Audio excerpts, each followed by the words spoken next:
अल्हम्दुलिल्लाहि रब्बिल आलमीन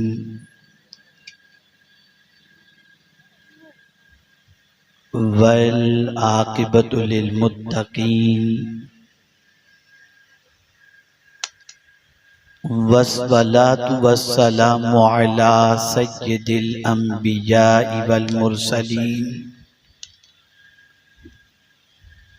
व अला आलिहि व अस्हाबिहि तय्यिबीन अत्ताहिरीन अम्मा बाद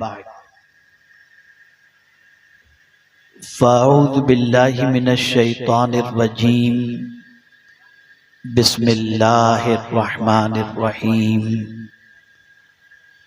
वतूबू इलल्लाहि जमीअन अय्युहल मुअमिनून लअल्लकुम तुफ्लिहून सदक़ल्लाहुल अज़ीम।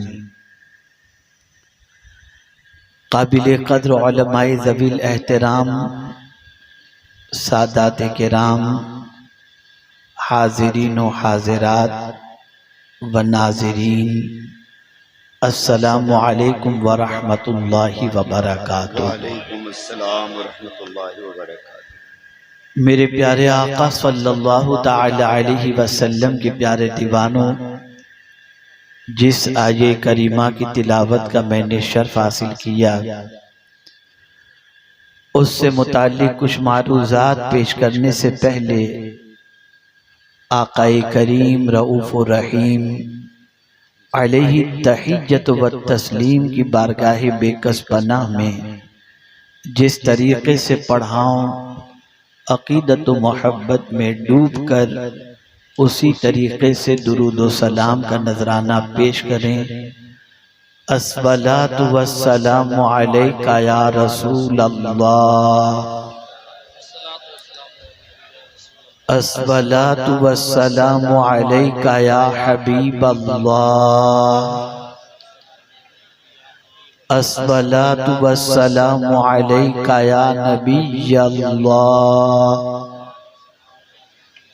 अस्सलातु वस्सलामु अलैका या नूर अल्लाह व अला आलिका व अस्हाबिका या हबीब अल्लाह सल्लल्लाहु तआला अलैहि वसल्लम। मेरे प्यारे आका सल्लल्लाहु तआला अलैहि वसल्लम के प्यारे दीवानों, एक जवान खतीब से जवान खिताब आपने समाअत फरमाया और बहुत सारी दीनी मालूमात में इजाफे के साथ साथ जैसा कि मुझे बताया गया कि आप में से बहुत सारों ने जहेज के मुतालबे के सिलसिले में न करने का अहद किया। अल्लाह रब्बुल इज़्ज़त जल्ल जलालहू आप सबको इस्तिकामत नसीब फरमाए। मेरे प्यारे आका सल्लल्लाहु अलैहि वसल्लम के प्यारे दीवानों, इस वक्त सबका दिल घबराता है। कहीं किसी को सुकून, इत्मीनान, चैन नजर नहीं आता। डर भी लगता है, बेचैनी भी महसूस होती है, घबराहट भी होती है, सुकून की नींद भी नहीं आती और एक अजीब सी कैफियत से आज का इंसान दो चार है। इंसान ये तसव्वुर करता है कि ये बेचैनी की वजह क्या है, तो कभी डॉक्टर के पास चला गया, कभी किसी बुजुर्ग के पास चला गया, कभी किसी के पास जाकर वो अपनी बेचैनी और बेकरारी के सिलसिले में अर्ज करता है, तो कहीं नींद की गोली मिल गई, कहीं कोई विक्स बाम मिल गया, कहीं कोई और ऑइंटमेंट मिल गया कि सर में लगा लो तुम्हें नींद आ जाएगी, ये पानी पी लो तुम्हारी घबराहट दूर हो जाएगी, ये पानी पी लो तुम्हारी बेकरारी दूर हो जाएगी। लेकिन कभी हमने ये जानने की कोशिश नहीं की कि आखिर इस बेकरारी की वजह क्या है, इस बेचैनी की वजह क्या है, इस डर की वजह क्या है, इस कमजोरी की वजह क्या है। ए रसूल आज़म सल्लल्लाहु अलैहि वसल्लम के दीवानों, इसकी सबसे बड़ी वजह यह है कि इंसान अपने दामन को जब गुनाहों से आलूदा कर लेता है और उससे गुनाह सरजद हो जाता है तो अल्लाह उसके सीने से सुकून को छीन लेता है, उसकी जिंदगी से करार को छीन लेता है, उसकी तबीयत से इत्मीनान को छीन लेता है। लेकिन वो करीम उस बंदे को मुस्तकिल इस नेमत से महरूम नहीं रखता, न बेचैनी के अंदर मुस्तकिल गिरफ्तार रखता है।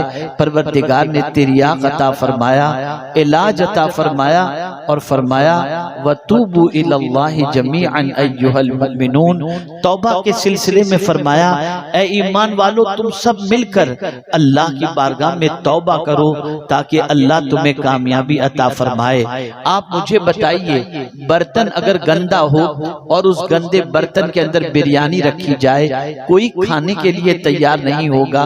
गंदे बर्तन के अंदर अगर रोटी रखी जाए, कोई खाने के लिए तैयार नहीं होगा। हमारा वजूद गुनाहों में डूबा हुआ है, सरतापा अल्लाह की नाफरमानी में हम जिंदगी गुजार रहे हैं। और उसके बाद अगर हम देखें तो नमाज पढ़ते हैं, लज्जत नहीं मिलती, रोजे रखते हैं, लज्जत नहीं मिलती, उम्रा करते हैं, लज्जत नहीं मिलती। सिचुएशन ये है कि तिलावत कुरान मुकद्दस करते हैं लेकिन लज्जत नहीं मिलती, इसलिए कि हमारे दिल पर, हमारे वजूद पर, हमारे दामन पर गुनाहों के बहुत सारे धब्बे लगे हुए हैं। ऐ रसूल आज़म सल्लल्लाहु अलैहि वसल्लम के दीवानों, याद रख लो, आज अगर हमने तौबा नहीं की, आज अगर अल्लाह की बारगाह में हमने माफी नहीं मांगी, परवरदिगार जल्ल जलालहू मरने के बाद अगर कोई तौबा के बारे में अल्लाह की बारगाह में अर्ज करेगा, मौका नहीं दिया जाएगा। आइए एक वाकया मैं आपके सामने अर्ज करूं ताकि आप समझ सकें। मेरे प्यारे आका सल्लल्लाहु अलैहि वसल्लम के प्यारे दीवानों, एक बुजुर्ग शहर में घूम रहे थे और लोगों से चिल्ला चिल्ला कर कह रहे थे, लोगों अल्लाह से सुलह कर लो, लोगों अल्लाह से सुलह कर लो, लोगों अल्लाह से सुलह कर लो। लेकिन कोई इंसान समझ नहीं पा रहा था कि बुजुर्ग के कहने का मकसद क्या है। और कुछ दिनों के बाद वही बुजुर्ग कब्रिस्तान में मिलते हैं लोगों को, तो वहां कब्रिस्तान के अंदर पहुंचने के बाद कब्र वालों से कहते हैं, ऐ लोगों अल्लाह से सुलह कर लो, अल्लाह से सुलह कर लो, अल्लाह से सुलह कर लो। अल्लाहु अकबर। लोगों ने बुजुर्ग से पूछा, कुछ दिनों पहले तो आप शहर के अंदर ऐलान कर रहे थे लोगों अल्लाह से सुलह कर लो, आज कब्रिस्तान के अंदर आप पहुंचकर कह रहे हैं लोगों अल्लाह से सुलह कर लो, वजह क्या है? इरशाद फरमाते हैं, ये लोग जब जमीन के ऊपर थे तो मैं कह रहा था अल्लाह से सुलह कर लो, उस वक्त अल्लाह तौबा कबूल करने के लिए तैयार था, अल्लाह माफी देने के लिए तैयार था, लेकिन उस वक्त उन्होंने अल्लाह से माफी नहीं मांगी। अब ये कब्र में पहुंच गए, अब जब मैं कह रहा हूं अल्लाह से सुलह कर लो तो अब कब्र से ये कहते हैं हम सुलह करने के लिए तैयार हैं, लेकिन अल्लाह फरमाता है अब मैं सुलह नहीं करूंगा। पता चला मरने से पहले तौबा कर लो, इस दुनिया से जाने से पहले तौबा कर लो, दामन पर लगे हुए गुनाहों के धब्बों से तौबा कर लो। याद रखें मेरे प्यारे आका सल्लल्लाहु अलैहि वसल्लम के प्यारे दीवानों, तौबा करने से इंसान जलील नहीं होता, तौबा करने से इंसान रुसवा नहीं होता, बल्कि मेरा करीम अपने तौबा करने वाले बंदों के हवाले से फरमाता है इन्नल्लाह युहिब्बुत तव्वाबीन व युहिब्बुल मुतत्तहिरीन, कि बेशक अल्लाह तौबा करने वाले और पाक रहने वालों से मोहब्बत फरमाता है। आप जरा सोचो तो सही, आप जरा गौर तो करो, अल्लाह के बरगुज़ीदा बंदे किस तरीके से बारगाहे समदियत में तौबा करके कितना अल्लाह अज़्ज़ व जल्ल के कुर्ब का मकाम हासिल करते हैं। आज का इंसान कभी कभी ये सोचता है बहुत गुनाह कर लिए यार, अब क्या सुधरेंगे, चलो चल रही है चलने दो, और गुनाह कर लो, पता नहीं अल्लाह माफ करेगा कि नहीं करेगा, चलते रहना चाहिए, गुनाह करते रहना चाहिए। तो मैं आपको एक चीज अर्ज़ करूं, ये तसव्वुर ज़हन से निकाल दो, याद रखना अल्लाह की पकड़ बड़ी सख्त है, अल्लाह की गिरफ्त बड़ी सख्त है। आज तौबा कर लो। अगर आज तक दामन पर बेशुमार गुनाहों के धब्बे लगे हैं तो आज अल्लाह की बारगाह में तौबा कर लो, अल्लाह गुनाहों को माफ फरमा देगा। आप जानते हैं बड़ी बड़ी खताओं को माफ फरमाने के बाद, बड़ी बड़ी खताओं के मुर्तकिब जब सच्ची तौबा कर लेते तो अल्लाह उन्हें कितना ऊंचा मकाम अता करता। जानते हैं इमाम आजम अबू हनीफा रहमतुल्लाह ताला अलैह फरमाते हैं कयामत में अगर रब ने पूछा क्या लाए हो तो अब्दुल्ला इब्ने मुबारक को पेश कर दूंगा। आप जानते हैं हजरत अब्दुल्ला इब्ने मुबारक रदियल्लाहु मौला तबारक व तआला अन्हु कितने अजीम बुजुर्ग थे, अल्लाहु अकबर। लेकिन बुजुर्गी के मकाम पर पहुंचने से पहले एक लड़की के इश्क के अंदर गिरफ्तार थे, उसकी मोहब्बत उनके दिलों में थी। एक मर्तबा लड़की ने कहा रात को मैं अपने घर की छत पर आऊंगी, आप बाहर आ जाइएगा, मेरे घर के बाहर एक दूसरे का नजारा करते रहेंगे। अब्दुल्ला इब्ने मुबारक रात को पहुंचते हैं और रात इशा के बाद उसके घर के सामने जाकर के खड़े हो जाते हैं। यहाँ तक कि काफी देर गुजर गई, वो लड़की घर की छत पर नहीं आती। यहाँ तक कि इंतजार करते करते आधी रात बीत जाती है, पौनी रात बीत जाती है। यहाँ तक कि फज्र की अजान की आवाज मस्जिद से आती है। अब्दुल्ला इब्ने मुबारक के ज़मीर ने आवाज दी, ए अब्दुल्ला। गौर से उनके जुमले की तरफ मैं आपकी तवज्जो को मबजूल कराना चाहता हूँ। हजरत अब्दुल्ला कहते हैं, ए अब्दुल्ला, पूरी रात एक लड़की की मोहब्बत में तू खड़ा रहा, अगर पूरी रात अल्लाह की मोहब्बत में खड़ा रहता तो पता नहीं तेरा मकाम क्या हो जाता। बस ये ज़मीर की आवाज थी। तौबा करते हैं, निकल पड़ते हैं, अहद करते हैं, अब कभी इस लड़की के दामे फरेब के अंदर गिरफ्तार नहीं होगा। अल्लाह की मोहब्बत का चिराग रोशन हो चुका था। निकले, सुबह घर से निकल पड़े, इल्म हदीस हासिल करने के लिए, इल्म के हुसूल के लिए निकलते हैं। अल्लाह अकबर। चल रहे हैं, थोड़ा सा रास्ता तय किया, धूप आहिस्ता आहिस्ता बढ़ती जा रही थी, यहाँ तक कि धूप जो है वो शबाब पर हो गई। हजरत अब्दुल्ला इब्ने मुबारक रदियल्लाहु ताला अन्हु सफर कर रहे हैं। एक बुजुर्ग गली से गुजरे, गली से निकले और निकलने के बाद हजरत अब्दुल्ला इब्ने मुबारक के साथ चलने लगे। थोड़ी देर के बाद हजरत अब्दुल्ला इब्ने मुबारक ने महसूस किया कि सर के ऊपर बादल साहिबान के तौर पर है। बादल का साहिबान देखकर अब्दुल्ला इब्ने मुबारक ने सोचा, मैं तो पूरी रात एक लड़की की मोहब्बत में खड़े रह करके गुजार दिया, तो ये साहिबान तो शायद ये बुजुर्ग की वजह से है कि आज जो है सूरज की तपिश से ये बादल हमें बचा रहा है, ये इस बुजुर्ग की वजह से होगा। अल्लाह अकबर। सफर चल रहा है, दोनों बातचीत करते हुए जा रहे हैं। जब दोनों का रास्ता जुदा हुआ, जब हजरत अब्दुल्ला इब्ने मुबारक एक रास्ते से जाने लगे और दूसरे रास्ते से वो बुजुर्ग जाने लगे, तो वो बादल जो साहिबान था, अल्लाह अकबर, वो हजरत अब्दुल्ला इब्ने मुबारक के साथ साथ वो बादल का टुकड़ा चलने लगा। अल्लाह अकबर। बुजुर्ग को हैरत हुई, दौड़ते हुए पहुंचे अब्दुल्ला इब्ने मुबारक के पास।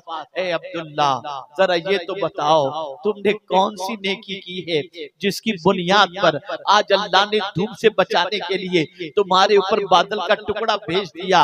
अब्दुल्ला इब्ने मुबारक की आंखों से आंसू जारी थे। अर्ज करने लगे, दामन पर तो गुनाह का धब्बा लगा है, लेकिन मैंने सच्चे दिल से सुबह तौबा कर ली थी। शायद इस तौबा की बरकत से मेरे करीम ने सूरज की गर्मी से मुझे बचा लिया। मैं उम्मीद करता हूँ जिस रब ने सूरज की गर्मी से बचा लिया है, वो जहन्नम की आग से भी मुझे बचा लेगा। ए रसूल आजम के दीवानों, तौबा कर लो, अल्लाह की तरफ रुजू कर लो, इससे पहले कि मौत का आहनी बन जा हमें अपनी गिरफ्त में ले ले। अल्लाह हमसे हिसाब ले, इससे पहले अपना हिसाब ले लो। वो बड़ा करीम है, वो बड़ा रहीम है। वो खुद फरमाता है, जब मेरी तरफ कोई एक बालिश बढ़ता है तो मेरी रहमत एक हाथ बढ़ती है, जब कोई मेरी तरफ चल करके आता है तो मेरी रहमत दौड़ करके बढ़ती है। आप मुझे बताओ तो सही, वो अपने बंदों को बुला रहा है, वो अपने बंदों पर करम फरमा रहा है। अल्लाह अकबर। अपने महबूब सल्लल्लाहु अलैहि वसल्लम से इरशाद फरमाता है, नब्बी इबादी अन्नी अनल गफूरुर रहीम। मेरे महबूब, मेरे बंदों को खुशखबरी सुना दो, मैं बहुत माफ करने वाला हूँ, मैं बहुत मेहरबान हूँ। ऐ रसूल आजम के दीवानों, मैं एक सवाल आपसे पूछना चाहता हूँ। बीवी नाराज हो जाए उससे माफी मांगते नहीं थकते, दोस्त नाराज हो जाए उससे माफी मांगते नहीं थकते, रिश्तेदार नाराज हो जाए माफी मांगते नहीं थकते, लेकिन जिस रब को हमने नाराज किया, नमाज कज़ा करके नाराज किया, पिक्चर देख के नाराज किया, गालियां देकर नाराज किया, झूठ बोल करके नाराज किया, खयानत करके नाराज किया, गीबत करके नाराज किया, चुगली करके नाराज किया, पिक्चर देख के नाराज किया, कभी उस रब को मनाने की हमने कोशिश की? ये रब ही तो है जो हमको जिंदगी उसने अता फरमाई, ये रब ही तो है जो हमें रोजी देता है, ये रब ही तो है जिसने हमें जमीन अता फरमाई, ये रब ही तो है जिसने हमें माँ बाप जैसी नेमत अता फरमाई, ये रब ही तो है जिसने हमें ईमान की दौलत अता फरमाई। आप मुझे बताओ वो कौन सी चीज है जो मेरे रब ने हमें अता नहीं फरमाई? लेकिन अफसोस की बात है, हमें सबको मनाने की फिक्र है, रब को मनाने की फिक्र नहीं। और ये भी मेरी बात याद रखना, सबको मनाना मुश्किल है, रब को मनाना बहुत आसान है, रब को मनाना बहुत आसान है। अल्लाह अकबर। एक माँ जब उसके सामने उसका बेटा रो पड़ता है, आंखों से आंसू निकलते हैं, तो माँ अपने बच्चे की सारी गलतियों को माफ करके उसे अपने सीने से लगा लेती है। और जब कोई बंदा अपने रब के डर से, रब से माफी मांगते हुए रोता है, तो उसकी रहमत उस बंदे को अपने दामन में पनाह अता फरमा देती है। ऐ रसूल आजम के दीवानों, तौबा की तरफ बढ़ो। याद रखो, बहुत जिंदगी गुनाहों में गुजर चुकी, अपने गुनाहों को याद तो करो, कितने गुनाह किए हैं, कौन कौन से गुनाह किए हैं, कब कब गुनाह किए हैं। आज अगर मैं ये कहूँ तो गलत न होगा, उम्मत मुस्लिमा का पूरा दामन गुनाहों से आलूदा है। मैं पूरे यकीन के साथ कहता हूँ, अल्लाह मेरी बदगुमानी को माफ फरमाए। मैं अपने यहाँ के हालात के एतबार से और सिचुएशन के एतबार से बताता हूँ, झारखंड हो या हिंदुस्तान के मुसलमान हो, 90% मुसलमान ऐसे हैं जो 5 वक्ता नमाज नहीं पढ़ते। 90% मुसलमान। ये कितना बड़ा गुनाह है जानते हैं आप? सैयदना फारूक आजम रदी अल्लाह तआला अन्हु के दौरे पाक में एक बुढ़िया जो खुद मेहनत करती थी और मेहनत की कमाई खाती थी, वो एक बार सुबह को निकली, मेहनत की, कुछ कमाया, उससे तेल खरीदी, तेल खरीद करके वो घर की तरफ लौट रही थी, ठोकर लगी, हाथ से तेल गिर गया, जमीन के अंदर जज्ब हो गया। आई फारूक आजम के पास, अमीरुल मोमिनीन, मेरा तेल मेरे हाथों से गिर गया और जमीन के अंदर जज्ब हो गया, अमीरुल मोमिनीन मुझे मेरा तेल चाहिए। फारूक आजम ने फरमाया, बैतुल माल से इस बुढ़िया को तेल दे दिया जाए। बुढ़िया कहती है, अमीरुल मोमिनीन मुझे बैतुल माल वाला तेल नहीं चाहिए, मुझे तो मेरा वही तेल चाहिए जो मैंने मेहनत से कमाया था। फारूक आजम ने फरमाया, तेल तो जमीन ने जज्ब कर लिया, अब तेरा तेल तुझे जमीन कैसे लौटाएगी? उसने कहा, मैं कुछ नहीं जानती, मुझे मेरा तेल चाहिए। फारूक आजम उस जगह पहुंचते हैं जहां उस औरत का तेल गिरा था। जानते हैं, उस जमीन के पास पहुंचने के बाद ठोकर मारते हैं और जमीन से कहते हैं, ऐ जमीन, इस बुढ़िया का तेल लौटा दे, वरना तुझ में एक बेनमाजी को दफन कर दूंगा। इतना कहना था, जमीन ने तेल लौटा दिया। मुझे बताओ, जमीन भी बेनमाजी को कबूल करने के लिए तैयार नहीं। जिस गौसे पाक की मोहब्बत का दम भरते हो, गौसे पाक फरमाते हैं, बेनमाजी मर जाए तो उसे मुसलमानों के कब्रिस्तान में न दफनाया जाए।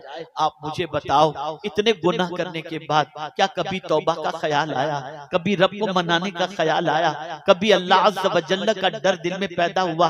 नहीं। मुसलमानों संभल जाओ, मुसलमानों हालात बड़े बद से बदतर और बहुत बुरे से बुरे इस्तकबाल के लिए तैयार हैं। अगर आज हमने तौबा नहीं की, आज अल्लाह की बारगाह में हमने रुजू नहीं किया, तो याद रखें, दुनिया की कोई ताकत तबाही से नहीं बचा सकेगी, दुनिया की कोई ताकत बर्बादी से नहीं बचा सकेगी।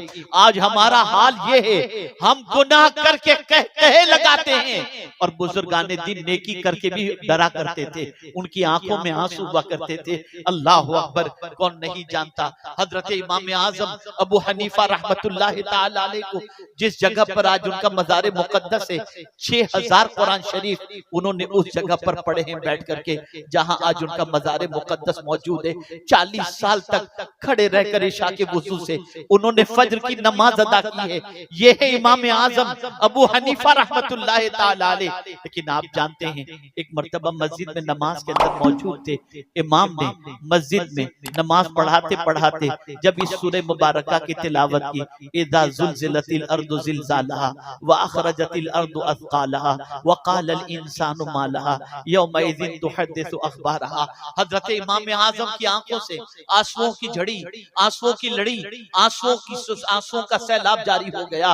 अल्लाह अकबर, नमाज खत्म हो जाती है, मस्जिद का दरवाजा बंद करने का वक्त आता है। सारे मुसल्ली मस्जिद से जब निकलते हैं तो इमाम आज़म अबू हनीफा रहमतुल्लाह ताला अलैह ने मस्जिद के खादिम से फरमाया, रुक जाओ, एक काम करो, मुझे आज की रात मस्जिद में रहने दो और तुम बाहर से दरवाजा बंद करके चले जाओ। उसने कहा ठीक है। इमाम आज़म मस्जिद ही में रह गए और वो बाहर से दरवाजा बंद करके चला गया। वो इमाम आज़म जिनका दामन नेकियों से तर ही नहीं, बल्कि अल्लाह ने इतना ऊंचा मकाम अता फरमाया कि मेरे प्यारे आका सल्लल्लाहु अलैहि वसल्लम के प्यारे दीवानों, रसूल आज़म सल्लल्लाहु अलैहि वसल्लम की बशारत के वो मुस्तहिक ठहरे। लेकिन उसके बावजूद आप जानते हैं, पूरी रात इमाम आज़म मस्जिद के अंदर अल्लाह की बारगाह में खड़े होकर गिरियोजारी फरमा रहे हैं, यहाँ तक कि सुबह जब फज्र का वक्त हुआ और खादिम ने मस्जिद का दरवाजा खोला, अंदर दाखिल हुआ तो क्या देखता है, इमाम आज़म अपनी दाढ़ी को पकड़े हुए रो रहे हैं और कह रहे हैं, ए अल्लाह, अगर तूने नौमान को बख्श दिया तो ये तेरा बहुत बड़ा करम होगा। ये कौन कह रहा है जिसके दामन में हजारों कुरान का सवाब लिखा हुआ है। आज हम तो कुरान पढ़ते भी नहीं, हम तो कुरान देखते भी नहीं। अगर मैं ये सवाल पूछूं तो शायद बहुत ज्यादा लोगों को शर्मिंदगी होगी। आप मुझे बताओ, आप में से कितने लोग हैं, कितने दिन हुए हैं कि आपने कुरान नहीं देखे? आप में से बहुत सारे ये बताएंगे जमाना हुआ कुरान नहीं देखा, बहुत सारे कहेंगे हमें पढ़ना नहीं आता। अभी चंद दिनों पहले की बात है, एक साहब ने मुझे फोन किया, हजरत मेरी रिपोर्ट आई है, शुगर मेरी बहुत हाई हो गई है, हजरत कोई नुस्खा बताएं। मैंने कहा सुनिए, नुस्खा ये है, आप रोजाना पाव पारा कुरान शरीफ की तिलावत करें, शुगर लेवल पर आ जाएगी। उसने बहुत माजरत के साथ कहा, हजरत मेरी उम्र 50 के करीब तो हो चुकी है, लेकिन मुझे कुरान पढ़ना नहीं आता। अल्लाह अकबर, वो कौम जिसको कुरान पढ़ना भी नहीं आता, वो कौम जिसको नमाज के मसाइल भी नहीं आते, वो कौम जिसको नमाज का तरीका भी नहीं मालूम, वो कौम जिसको सूरह फातिहा भी नहीं मालूम, वो कौम जिसको अल्लाह अज़्ज़ व जल्ल के बारे में अकीदे के एतबार से कोई वाकिफियत नहीं। अगर वो कौम इसी तरीके से अपनी जिंदगी गुजारती रही तो आप मुझे बताओ, अल्लाह की बारगाह में क्या मुंह दिखाओगे? अल्लाह की बारगाह में किस तरीके से हाजिर होगे? अल्लाह अज़्ज़ व जल्ल की बारगाह में कैसे जवाब दोगे? ऐ रसूल आज़म सल्लल्लाहु अलैहि वसल्लम के दीवानों, बड़ी प्यारी बात किसी बुजुर्ग ने फरमाई है, मुझे इतनी अच्छी लगी कि आज दिन भर में उसी बात को सोचता रहा और मुझे लगा कि आज मैं तकरीर करने की बजाय यही बुजुर्ग वाली बात में कहकर अपनी गुफ्तगू को खत्म कर दूं। लेकिन बहरहाल जलसा सजाने वालों ने जलसा सजाया, आपसे पूछा गया, आपने गुफ्तगू सुनने का इरादा जाहिर किया, मेरी जिम्मेदारी बन गई मैं कुछ बातें आपके समातों के हवाले करूं, कुछ याद रहे या न रहे, ये जुमला जरूर याद रखना। एक बुजुर्ग फरमाते हैं, जिस तरह पैदा जब तुम हुए थे और पाक थे, पैदा हुए थे तब तुम पाक थे, कोशिश करो कि मरते वक्त भी तुम पाक रह करके मरो। पैदा हुए थे तो पाक थे, कोशिश करो कि मरते वक्त भी पाक मरो। आप सोचते होंगे कि पैदा होने के बाद तो गंदगी लगी रहती है। खुदा के बंदो सुनो, हुजूर सल्लल्लाहु अलैहि वसल्लम इरशाद फरमाते हैं, अल्लाह अज़्ज़ व जल जिसके हज को कबूल फरमाता है, जिसे हज मबरूर की सआदत अता फरमाता है, वो गुनाहों से ऐसा पाक हो जाता है जैसे आज ही अपनी माँ के पेट से पैदा हुआ। पता चला माँ के पेट से पैदा होने वाला बच्चा पाक होता है, तो जिस तरह हम आने में पाक रहे, दुआ करो अल्लाह जाते वक्त भी हमें पाक रखे ताकि हम पाक होकर इस दुनिया से गुजरें।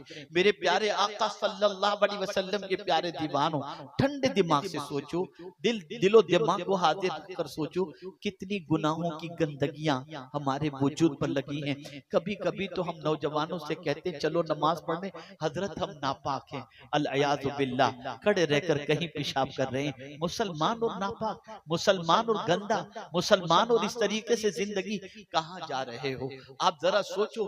ये झारखंड के इलाके के अंदर बहुत सारे कारोबारी लोग हैं, बहुत सारे पढ़े लिखे लोग भी हैं, लेकिन इतने नौजवान यहाँ पर इतने नौजवान आपको बहुत सारे नौजवान ऐसे मिलेंगे जिनको कुछ भी नहीं आता, बस उठते हैं, बैठते हैं, खाते हैं, चलते हैं, जिंदगी गुजार रहे हैं। खुदा की कसम, तुम मुसलमान हो, बहुत कीमती हो, अपना मकाम समझो, अपना मर्तबा समझो, कुछ सीख लो, दीन सीख लो, अल्लाह के रसूल की मोहब्बत सीख लो। जानते हो आप, मैं बहुत जिम्मेदारी से अर्ज करता हूँ, उलमा बैठे हुए हैं, मेरी गलती होगी तो मेरी इस्लाह फरमाएंगे। दारुल उलूम कायम करना ये फर्ज़े किफाया है, लेकिन मकातिब कायम करना ये फर्ज़े ऐन। ये जुमला याद रखिएगा, दारुल उलूम कायम करना फर्ज़े किफाया है, लेकिन मकातिब कायम करना ये फर्ज़े ऐन है।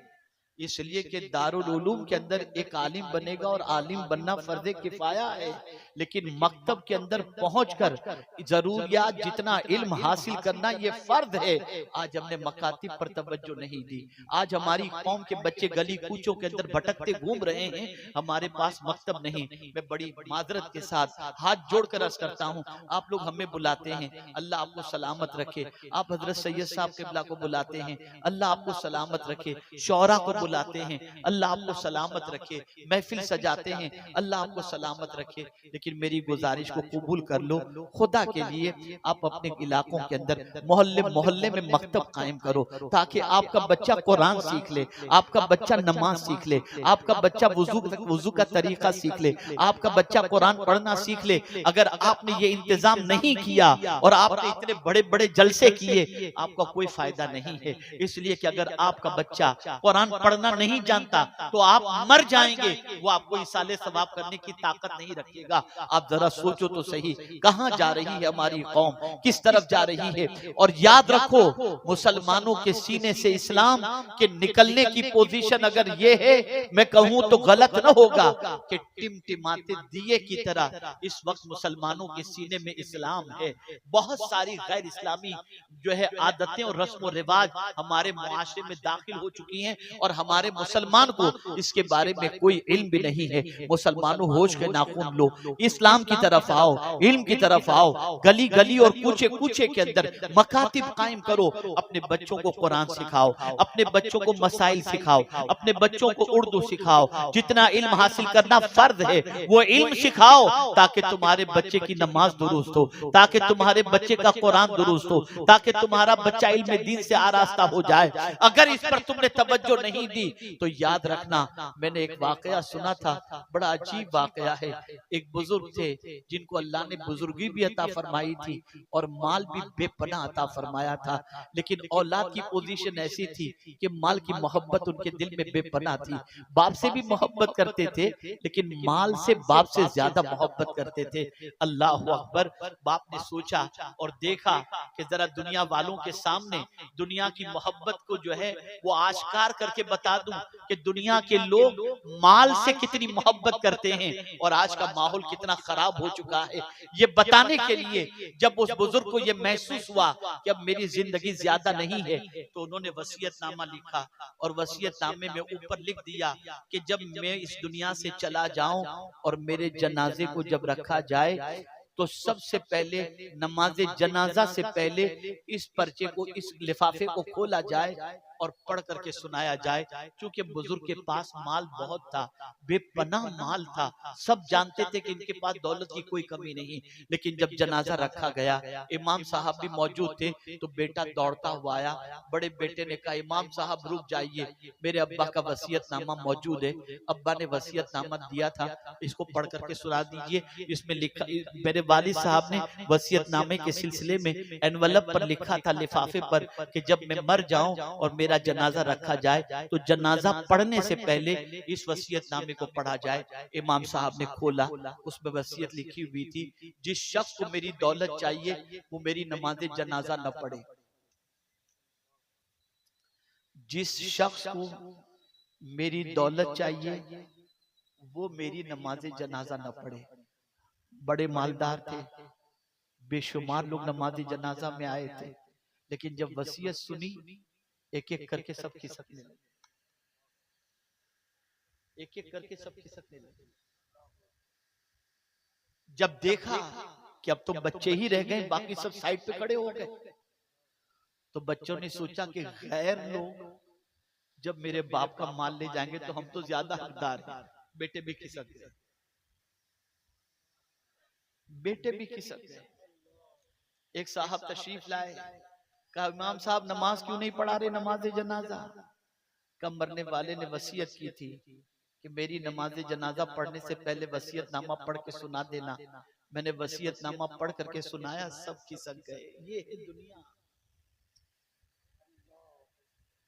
अगर अपने बच्चों के लिए आपने माल छोड़ा और दीन नहीं छोड़ा, यही हाल होगा।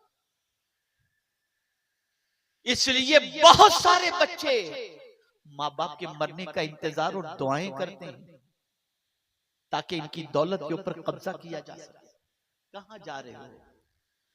आज झारखंड का इलाका, आप लोग, आप में से बहुत सारे खुशहाल ऐसे हैं जो चाहें तो कई मकातिब इलाकों के अंदर कायम कर दें। मैं आपको यकीन के साथ कहता हूं, अगर आज आप लोगों ने मकातिब कायम नहीं किए तो आपकी नस्लों के अंदर इस्लाम बाकी रखना बहुत मुश्किल होगा, बहुत मुश्किल, यानी बहुत मुश्किल। मैं इतना बड़ा मजमा है, अगर मैं इस मजमे में से किसी से पूछूं कितने लोग कुरान सही तौर पर पढ़ना जानते हैं, वल्लाह मैं यकीन के साथ कहता हूं शायद ही कुछ लोग हाथ उठा पाए। नहीं जानते कुरान पढ़ना। जब आप नहीं जानते आपकी नस्लें क्या जानेंगी, और जब कुरान नहीं जानेंगे तो आप मुझे बताइए नमाज कैसे दुरुस्त होगी, और जब नमाज दुरुस्त नहीं होगी तो फिर आप मुझे बताइए अंजाम क्या होगा। खुदा के लिए होश के नाखून लो, अल्लाह की बारगाह में तौबा करो, अल्लाह की तरफ रुजू करो, अल्लाह की तरफ पलट आओ, गुनाहों से रिश्ते को तोड़ो, दीन से रिश्ते को मजबूत करो। जब आपने इस कॉन्फ्रेंस का नाम दीन हक कॉन्फ्रेंस रखा है तो दीन की तरफ पलट आओ ना। कभी आपने सोचा इस दीन को हम तक पहुंचाने के लिए इमाम हुसैन ने अली अकबर की कुर्बानी दी, इस दीन को हम तक पहुंचाने के लिए इमाम हुसैन ने अली असगर की कुर्बानी दी। क्या पहुंचाना था हम तक? क्या माल पहुंचाया इमाम हुसैन ने? नहीं, इमाम हुसैन ने सब कुछ लुटाकर हम तक दीन पहुंचाया। इसीलिए तो कहने वाले ने कहा, दी अस्त हुसैन, दी पना अस्त हुसैन, यूं नहीं कहा गया, इसीलिए कहा गया। अगर आज ताजदारे करबला ने जान न दी होती तो इस्लाम का हसीन चेहरा हमारे सामने न होता। मैं पूछना चाहता हूं, इमाम के नाम पर खिचड़ी की नियाज गाने वालों, इमाम के नाम पर जलसे मुनाकिद करने वालों, इमाम की कुर्बानी दीन के लिए थी, तुमने दीन के लिए क्या किया है मुझे बताओ? क्या किया तुमने दीन के लिए? न टाइम दे रहे हो, न आराम दे रहे हो, कुछ भी तो नहीं कर रहे। यही दीन है जिसके बारे में कब्र में सवाल पूछा जाएगा, मर रब्बो का मा दीनों का। है तैयारी उसकी तुम्हारे लिए? है कोशिश उसके सिलसिले में? होश के नाखून लो, बेदार हो जाओ, जाग जाओ, कदम बढ़ाओ इस तरफ।